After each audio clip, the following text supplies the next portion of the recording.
I'm going to show you how to use Firestorm's AO tool. As a reminder, AO means animation override. It is a scripted attachment that replaces standard animations. This allows you to save space on your screen and use less memory. Let me show you an example. You have an AO button on your toolbar. Click on it and you will have your animation sequences. Here, for example, to show you, I made you an animation demo sequence which has two animations, stand 1 and stand 2.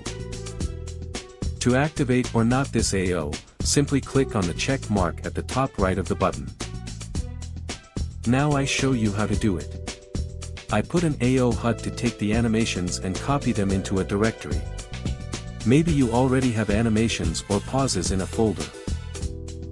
In this case, I show you how to add animation from an AO HUD.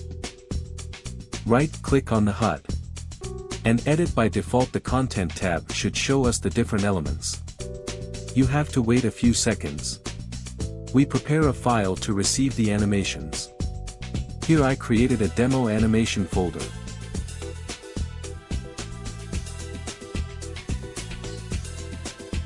Then we select the content animations and drag them into the folder.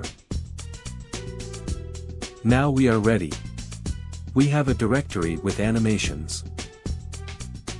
Now I'm going to show you how to create an animation sequence. Click on the AO button on the toolbar. To create a new animation sequence, click on the plus.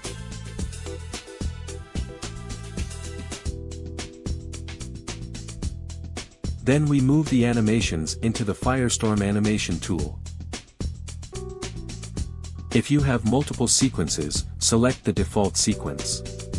You can also check cycle and cycle duration. Save with the check mark. Here you have made your first animation sequence. We can also use this for dances. Have fun!